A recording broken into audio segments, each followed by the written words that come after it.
दुनिया का सबसे बड़ा नेशनल लेवल का एक्सटॉर्शन रैकेट है। कंपनियों से हफ्ता लेने का तरीका है, कंपनियों से कॉन्ट्रैक्ट्स का शेयर लेने का तरीका है। दुनिया में सबसे बड़ा भ्रष्टाचार का स्कैम है। सीबीआई और ईडी जैसी चीज नहीं है, वो बीजेपी का औजार है। ये एंटी नेशनल एक्टिविटी हो रही है, इससे बड़ी एंटी नेशनल एक्टिविटी हो ही नहीं सकती। नमस्कार, मैं रवीश कुमार। इलेक्टोरल बॉन्ड पर हमारा आज का यह दूसरा वीडियो है और इस विषय पर 9वां। इस बॉन्ड में इतने प्रकार के घोटाले के सुराग मिल रहे हैं कि उन्हें तेज गति से समझना और आप तक लाना भी एक चुनौती है। आपको पता होगा कि इस मामले में अंग्रेजी वेबसाइट रिपोर्टर्स कलेक्टिव की टीम ने शानदार काम किया है। इसी टीम की रिपोर्टिंग का परिणाम है कि मोदी सरकार का सबसे बड़ा घोटाला दर्शकों के बीच सामने आया है। आप देख सकते हैं कि कैसे कॉरपोरेट इस बॉन्ड के जरिए सरकार का गुलाम भी बन रहे हैं और सरकार के यार भी। लेकिन क्या इसकी रिपोर्टिंग आपके हिंदी अखबारों और हिंदी चैनलों में हो रही है? रिपोर्टर्स कलेक्टिव की खबरें हिंदी सहित कई भाषाओं में होती हैं। क्या उन खबरों को इन अखबारों में प्रकाशित किया जा रहा है? इन चीजों पर गौर कीजिए। आज हिंदी के अखबार और हिंदी के चैनल हिंदी समाज के सबसे बड़े अपराधी हैं। इस समाज को पीछे रखने में, इस समाज को जागरूक होने से रोकने में इसका सबसे बड़ा प्रमाण है इलेक्टोरल बॉन्ड की रिपोर्टिंग। हिंदी के कई बड़े अखबारों में बॉन्ड की रिपोर्टिंग रूटीन की तरह है। कंपनियों को लेकर बीजेपी या अन्य दलों से रिश्तों को लेकर विस्तृत पड़ताल नहीं की गई है। जिस तरह से रिपोर्टर्स कलेक्टिव इस मामले में रिपोर्टिंग कर रहा है, रिपोर्टर्स कलेक्टिव के पास अखबारों जितने रिपोर्टर नहीं हैं, पैसे नहीं हैं, फिर भी इस वेबसाइट के पत्रकारों ने क्या कमाल की रिपोर्टिंग की है। आप रिपोर्टर्स कलेक्टिव की आर्थिक मदद जरूर करें, उन्हें मजबूत करें। हिंदी के दर्जनों संपादकों, हजारों पत्रकारों की फौज वाले हिंदी के अखबार क्या कर रहे हैं, यह सवाल पूछिए। क्या उनका काम मोदी सरकार पर सवाल करने वाली खबरों की हत्या करना रह गया है? हिंदी में एक से एक पत्रकार हैं, मगर उन सभी के हाथ बांध दिए गए हैं। क्या किसी हिंदी के संपादक को पहले पन्ने पर यह सवाल नहीं पूछना चाहिए कि हैदराबाद की company Megha engineering infra limited ने 966 करोड़ का इलेक्टोरल बॉन्ड क्यों खरीदा? क्या इस कंपनी के पास इतना पैसा है कि वह राजनीतिक दल को 1000 करोड़ रुपए भेंट कर देगी? इसी कंपनी के पास तेलंगाना का एक बड़ा प्रोजेक्ट है जिसके बारे में सीएजी ने कई सारी गंभीर टिप्पणियां की हैं। सीएजी ने कहा है कि इस प्रोजेक्ट ने सरकार को काफी बड़ा आर्थिक नुकसान पहुंचाया है। इसमें बहुत सारी गड़बड़ियां हैं। पहले इसकी लागत 82,000 करोड़ की थी, मगर अभी अब बढ़कर 1.5 लाख करोड़ तक हो सकती है। तेलंगाना चुनाव में कलेश्वर डैम एक बड़ा राजनीतिक मुद्दा बना था। राहुल गांधी एक बार फिर से एक बड़े मुद्दे पर सही साबित हो गए। यह राहुल गांधी का ही ट्वीट है, नवंबर 2019 का, आज काफी वायरल हो रहा है। इसमें राहुल गांधी ने लिखा था कि नए भारत में घूस और गैर कानूनी कमीशन को इलेक्टोरल बॉन्ड कहते हैं। हम आपको बता दें कि राहुल गांधी ने जिस रिपोर्ट को ट्वीट किया था वो नितिन सेठी की है। वही नितिन सेठी रिपोर्टर्स कलेक्टिव के तहत बॉन्ड का भांडा फोड़ रहे हैं। हिंदी के संपादक मोदी चालीसा लिखने में व्यस्त हैं। CBI, ED, income tax department का प्रयोग किया जा रहा है, कंपनीज को एक्सटॉर्ट किया जा रहा है, बड़े बड़े कॉन्ट्रैक्ट्स का शेयर लिया जा रहा है, कॉन्ट्रैक्ट देने से पहले इलेक्टोरल बॉन्ड्स दिए जा रहे हैं और फिर एकदम बाद कॉन्ट्रैक्ट दिया जा रहा है। शेल कंपनीज उसमें भरी हुई हैं और ये पूरा का पूरा जो ढांचा है प्रधानमंत्री ने क्रिएट किया है। इनका ब्रेन चाइल्ड है। इन्होंने कहा है कि भाई इलेक्टोरल बॉन्ड्स हिंदुस्तान की राजनीति को साफ कर देगा। नहीं, वो दो टुकड़े में वो जो किया उसका पैसा कहां से आया? यहीं से तो आया। जो ये हिंदुस्तान में state government after state government गिरा रहे हैं, पैसा कहां से आ रहा है? इधर से तो आ रहा है। और ये अभी तो छोटा सा भाग दिखा है। तो इन्होंने पूरे के पूरे सिस्टम को एक्सटॉर्शन का सिस्टम बना दिया है। पॉलिटिकल पूरे स्ट्रक्चर को इन्होंने कैप्चर कर दिया है। सीबीआई इन्वेस्टिगेशन नहीं करती है, ईडी इन्वेस्टिगेशन नहीं करती है, एक्सटॉर्शन करती है। किसके लिए? बीजेपी के लिए। क्या तब राहुल गांधी की बात को किसी ने गंभीरता से लिया था? क्या मीडिया ने इस बात की पड़ताल की थी कि यह बॉन्ड क्या है? किस तरह से इस बॉन्ड के जरिए भारत के लोकतंत्र का गला घोटा जा रहा है? आज आपने देख लिया कि इस बॉन्ड के जरिए बीजेपी आर्थिक महाशक्ति बन गई है और दूसरे राजनीतिक दल चुनाव लड़ने की हालत में नहीं हैं। यह वीडियो विधानसभा चुनाव के समय का है। राहुल गांधी एटीएम का मॉडल लेकर कलेश्वरम सिंचाई परियोजना में कथित भ्रष्टाचार को लेकर मुद्दा बना रहे थे और तेलंगाना के वोटर को दिखा रहे थे कि यह प्रोजेक्ट केसीआर के लिए एटीएम मशीन है। इसके जरिए तेलंगाना की जनता का 1 लाख करोड़ रुपया चोरी किया गया है। कलेश्वरम केसीआर और उनके परिवार का एटीएम है। 2 नवंबर को राहुल गांधी ने ट्वीट किया था कि मैं मेडीगुड्डा बराज गया था, जो कलेश्वरम लिफ्ट इरिगेशन योजना का हिस्सा है।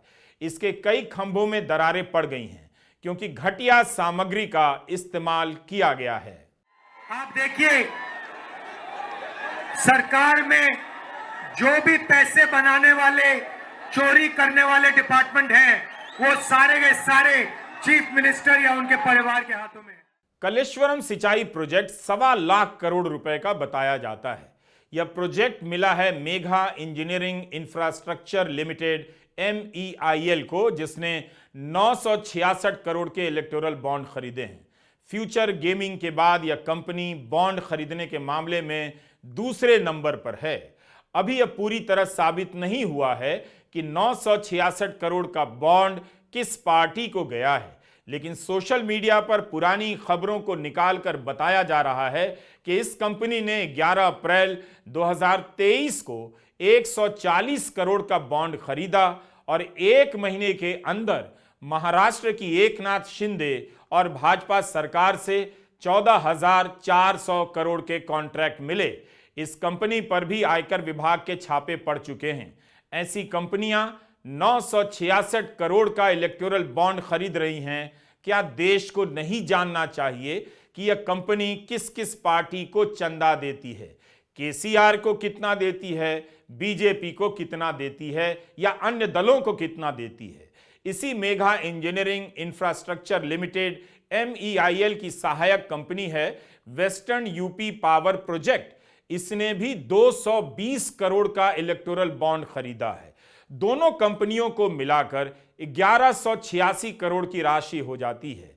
यही नहीं, प्रूडेंट इलेक्टोरल ट्रस्ट, जिसके बारे में हमने आपको पिछले वीडियो में बताया है, उसमें भी 2022-23 में सबसे अधिक चंदा मेघा इंजीनियरिंग ने दिया, 83 करोड़।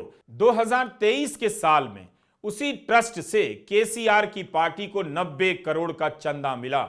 इस ट्रस्ट ने अपने कुल चंदे का 75% पैसा बीजेपी को दिया है।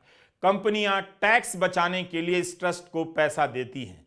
न्यूज मिनट ने इस कंपनी के खिलाफ एक रिपोर्ट प्रकाशित की कि इस कंपनी ने एक नौकरशाह की शादी का पूरा खर्चा उठाया, तो कंपनी ने न्यूज मिनट पर मानहानि का दावा कर दिया।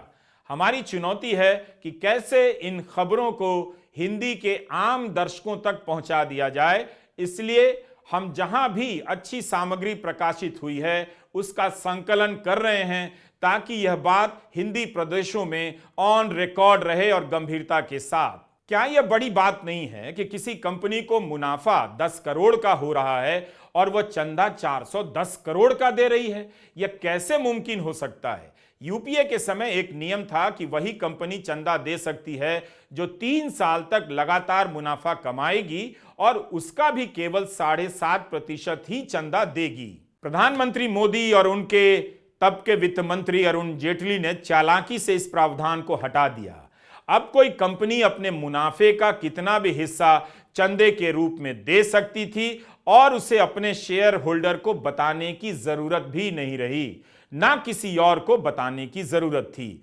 इलेक्टोरल बॉन्ड की जब से जानकारियां सामने आई हैं, कई कंपनियों के बारे में रिपोर्ट हो रही है कि उनका मुनाफा कुछ था, मगर उससे भी कई गुना ज्यादा पैसे का इलेक्टोरल बॉन्ड खरीदा गया। यह कैसे संभव है? जाहिर है कुछ घपला होगा या किसी और का पैसा इधर उधर से घूमकर आ रहा होगा। तमिलनाडु की कंपनी है फ्यूचर गेमिंग। 2019 में जितना मुनाफा हुआ उसका 6 गुना इस कंपनी ने इलेक्टोरल बॉन्ड से चंदा दिया। रिपोर्टर्स कलेक्टिव ने अपनी रिपोर्ट में कहा है कि 2022-23 में इस कंपनी को टैक्स देने के पहले जो मुनाफा हुआ वो 82 करोड़ का था और चंदा दिया 328 करोड़ का। इस कंपनी ने 4 साल में 1368 करोड़ के बॉन्ड खरीदे हैं। एक कंपनी है मदनलाल प्राइवेट लिमिटेड। इसने अपने मुनाफे का 1874% का इलेक्टोरल बॉन्ड खरीदा है। निकालिए प्रतिशत, बैठ जाइएगा थक कर। क्या इसमें कुछ भी संदेहास्पद नहीं है? इसी की 2 सहोदर कंपनियां हैं, केवेंटर फूड पार्क इंफ्रा और एमकेजे एंटरप्राइजेज। तीनों पश्चिम बंगाल में एक ही पते पर पंजीकृत हैं। यह कंपनी पार्ले एग्रो के फ्रूटी, एप्पी और फिज बनाती है, डिस्ट्रीब्यूट करती है। इन 3 कंपनियों ने मिलकर 500 करोड़ से अधिक के बॉन्ड खरीदे हैं। 2019-20 में मदन लाल लिमिटेड ने 185 करोड़ का चंदा राजनीतिक दलों को दिया, जबकि इसका कुल मुनाफा 1.84 करोड़ रुपए का था। क्या कोई कंपनी जिसका मुनाफा 2 करोड़ भी ना हो 185 करोड़ रुपए के इलेक्टोरल बॉन्ड खरीद सकती है? 2021 में ईडी ने केवेंटर में छापे मारे। तीनों कंपनियों के सीईओ का नाम एक ही है, राधेश्याम खेतान। मई 2014 में केवेंटर ने 140 करोड़ का इलेक्टोरल बॉन्ड खरीदा और दूसरी कंपनी मदन लाल लिमिटेड ने उसी महीने में ही 186 करोड़ का इलेक्टोरल बॉन्ड खरीदा। इसी राधेश्याम खेतान की कंपनी एमकेजे एंटरप्राइजेज ने 4 साल में 192 करोड़ का चंदा दिया है। क्या यह सब सुनकर आपके पांव के नीचे से धरती खिसक नहीं जाती? 2021 में केवेंटर के यहां छापा पड़ा था, या 24 मार्च आ गया है, छापे और इसके मुकदमे की मंजिल क्यों नहीं नजर आती है? सीबीआई और ईडी जैसी चीज नहीं है, वो बीजेपी का औजार है, वो बीजेपी के कंट्रोल में है। हिंदुस्तान में जो हमारे इंस्टीट्यूशंस हुआ करते थे वो आज इंस्टीट्यूशंस हिंदुस्तान के नहीं है। चाहे वो इलेक्शन कमीशन हो, चाहे वो सीबीआई हो, ईडी हो, ये सब हो, ये अब बीजेपी और आरएसएस के हथियार हैं। ये हिंदुस्तान के इंस्टीट्यूशंस नहीं रहे, इसीलिए ये जो हो रहा है ये हो पा रहा है। अगर ये इंस्टीट्यूशंस अपना काम करते, अगर सीबीआई अपना काम करती, ईडी अपना काम करती, तो ये नहीं होता। तो उनको ये भी सोचना चाहिए, ये जो सब कर रहे हैं, कि किसी ना किसी दिन बीजेपी की सरकार बदलेगी और फिर कार्रवाई होगी, और ऐसी कार्रवाई होगी कि मैं गारंटी कर रहा हूं ये फिर से कभी नहीं होगा।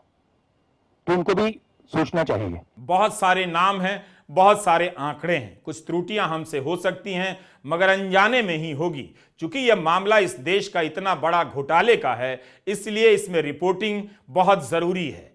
पश्चिम बंगाल सरकार ने मेट्रो डेयरी से अपना हिस्सा इसी समूह को बेच दिया और केवेंटर ने उसे खरीदा। अधीर रंजन चौधरी ने इस डील के खिलाफ हाईकोर्ट में जनहित याचिका की, वो खारिज हो गई। 500 करोड़ का यह चंदा किसे गया होगा गेस करना मुश्किल नहीं, लेकिन बेहतर होगा स्टेट बैंक यूनिक कोड चुनाव आयोग के हवाले करे और वह सार्वजनिक हो, ताकि पत्रकार स्थापित कर सकें कि किस बॉन्ड को किस राजनीतिक दल ने भुनाया है, किसे पैसा मिला है, यही जानना बाकी है। लेकिन जिसने दिया है, बॉन्ड खरीदा है, वह 500 करोड़ रुपए किसी दल को चंदा दे रहा है, यह तो बहुत बड़ी बात है। कर्मचारियों का वेतन मुश्किल से बढ़ता होगा और कंपनी चंदा राजनीतिक दल को दे आ रही है। इन कंपनियों में बड़ी संख्या में मोदी भक्त काम करते होंगे, करते ही होंगे। उन लोगों को आज वाकई गर्व हो रहा होगा कि उन्होंने केवल मोदी की भक्ति नहीं की, केवल खाली पीली मोदी मोदी नहीं की, बालकनी में जाकर थाली नहीं बजाई, बल्कि उनकी कंपनी मोदी को 100 करोड़, 400 करोड़, 1000 करोड़ का चंदा दे आ रही है। यह पता चलेगा तो मुझे पूरा भरोसा है कि ऐसे वोटर, ऐसे कर्मचारी इस बार गंजी फाड़कर होली खेलेंगे, रेत में लौटकर छाती पीटेंगे कि ऐसा आज तक कोई नहीं कर सका, यह भी पहली बार हुआ है। चंदा देना बुरा नहीं है, मगर 500 करोड़ रुपए चंदे में लॉटरी वाला तो 1368 करोड़ रुपए दे रहा है। एयरटेल और डीएलएफ के भक्त कर्मचारी तो इस महीने की सैलरी सोसाइटी के गार्ड को दान कराएंगे, गार्ड अंकल को। यह मजाक नहीं है बल्कि बहुत डरावना है। जवाब तो इन्हें देना है। इन्हें पता है कि धर्म के नशे में जनता अब डूब चुकी है, वो उससे उबरने के लायक नहीं रही। उसे गर्व का डोज दिया जा चुका है। 370 हटाया गया है, उस पर उसे गर्व करना है। अगर इस पर गर्व कुछ कम हो गया तो इसे बढ़ाने के लिए सीएए पर गर्व करने का डोज दे दिया गया है। भूख लगी है तो इनसे कहा गया है लाइन में लगिए, फ्री में अनाज मिलेगा, लेकिन खा लीजिए। क्या आपको लगता है कि प्रधानमंत्री मोदी इसकी जांच कराएंगे? जांच हो तो रही थी। जिनके यहां ईडी के छापे पड़ रहे थे वही कंपनियां भर भर के इलेक्टोरल बॉन्ड खरीद रही थीं। अभी तक 2 दर्जन से अधिक कंपनियों की जानकारी इस सूची में आई है जिन्होंने बॉन्ड खरीदे और जिनके यहां छापे पड़े हैं। यह घोटाला बाहर तो आ गया है, मगर सामने सरकार है, दीवार बनकर खड़ी है, और इसके साथ साथ पहाड़ बनकर खड़ा है गोदी मीडिया, जो इसका पूरा सच कभी बाहर नहीं आने देगा। 10 साल से प्रधानमंत्री मोदी ने एक भी प्रेस कॉन्फ्रेंस नहीं की। इस बार 400 सीटों के जीतने का ऐलान पहले ही हो चुका है। बीजेपी ने अपना खजाना भर लिया है, कांग्रेस का खाता बंद हो चुका है, कोई मुकाबला ही नहीं है। बीजेपी ने एक सर्जिकल स्ट्राइक किया है कांग्रेस के खिलाफ। 2019 में आपको याद होगा सर्जिकल स्ट्राइक। 2024 का सर्जिकल स्ट्राइक क्या है? खाताबंदी। हमारे खातों को उन्होंने ठंडे बक्से में डाल दिया है। हम हमारे बैंक अकाउंट ऑपरेट नहीं कर सकते और हमें आर्थिक रूप से अपंग बनाने की षड्यंत्र रचाई गई है। चुनाव प्रचार से लड़ा जाता है, विचार से लड़ा जाता है, पर पैसों की भी खर्ची होती है प्रचार के लिए, मोबिलाइजेशन के लिए, पब्लिसिटी के लिए, एडवर्टाइजमेंट के लिए। कांग्रेस पार्टी को जानबूझकर आर्थिक रूप से अपंग बनाया जा रहा है। कांग्रेस पार्टी के खिलाफ खाताबंदी की जा रही है और यह एक सर्जिकल स्ट्राइक है कांग्रेस पार्टी के खिलाफ। इससे हम लड़ेंगे, इससे हम डरेंगे नहीं। 2018 में इलेक्टोरल बॉन्ड का कानून अधिसूचित हुआ था। यह कानून पारदर्शिता के लिए बना।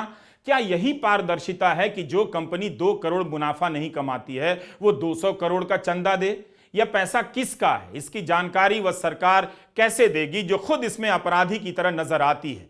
कपिल सिब्बल ने मांग की है कि इलेक्टोरल बॉन्ड के मामले की जांच के लिए एसआईटी बनाई जाए, सुप्रीम कोर्ट की एसआईटी हो। प्रशांत भूषण ने ट्वीट किया है कि करीब करीब सब कंपनियों ने इलेक्टोरल बॉन्ड घूस के रूप में दिए। जैसे 2G और कोयला घोटाले के मामले में सुप्रीम कोर्ट की निगरानी में जांच हुई, वैसे ही इसमें भी जांच होनी चाहिए। लक्ष्मीदास वल्लभदास मर्चेंट, पहले 100 दानदाताओं में इनका नाम है। नवंबर 2023 में इन्होंने 23 करोड़ का इलेक्टोरल बॉन्ड खरीदा। इनकी लिंक्डइन प्रोफाइल से पता चलता है कि रिलायंस समूह में ग्रुप कंट्रोलर हैं जो टैक्स से जुड़े मामलों को देखता है।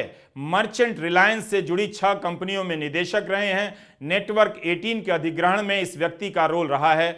अभी तक जो सूची आई है उसमें रिलायंस समूह की कोई भी लिस्टेड कंपनी नहीं है जिसने बॉन्ड खरीदा हो, लेकिन एक कंपनी यही है जिसका नाम है quick supply chain private limited, जो जुड़ी हुई है कंपनी, लेकिन लिस्टेड कंपनी नहीं है। यह कंपनी भारत में तीसरी सबसे बड़ी डोनर है। वल्लभदास मर्चेंट ने अपनी निजी हैसियत से यह पैसा दिया है, इस वजह से भी संदेह हो रहा है। रिपोर्टर्स कलेक्टिव ने सवाल उठाए हैं कि क्या ऐसे लोगों का इस्तेमाल कर बड़ी कंपनियों ने चंदा दिया होगा? आखिर जिन कंपनियों का कोई राजस्व नहीं, वो करोड़ों के चंदे कैसे दे रही हैं? चुनाव आयोग ने जो लिस्ट जारी किया है उसमें वर्तनी की कई अशुद्धियां हैं। इनका नाम छपा है लक्ष्मीदास वल्लभदास अस्मिता मर्चा। क्या ये सब जानबूझकर कर दिया गया होगा? मर्चेंट की जगह मर्चा, पता ही ना चले। रिपोर्टर्स कलेक्टिव ने पाया है कि दोनों एक दूसरे से जुड़े लगते हैं, मगर कलेक्टिव यह पुष्टि नहीं कर पाया कि मर्चेंट ने अकेले पैसा दिया या अस्मिता मर्चेंट के साथ उनका कोई साझा अकाउंट है। तो कई तरह की जानकारियां आनी अभी बाकी हैं। ईडी का डर दिखाकर अरबपतियों को चुप करा दिया गया, उनकी बोलती बंद कर दी गई, उन्हें डराकर उनसे पैसे लिए गए। उन्हें डरा हुआ देखकर आप भी डर गए। लोगों ने बोलना बंद कर दिया कि वे भी जांच के दायरे में आ जाएंगे, छापा पड़ जाएगा, जेल चले जाएंगे। मगर इसके बीच कॉरपोरेट के चंद लोगों ने बहुत बड़ा खेल किया। इलेक्टोरल बॉन्ड डर का वो बिजनेस है जिसकी दुकान ईडी ने हर दल और हर कंपनी में काल्पनिक रूप से खोल रखी है, जिसके डर से कोई सरकार गिर जाती है, कोई सांसद राहुल गांधी को गाली देता हुआ बीजेपी में आ जाता है और कोई कंपनी वाला 100 करोड़ रुपए के इलेक्टोरल बॉन्ड खरीद लाता है। नमस्कार, मैं रवीश कुमार।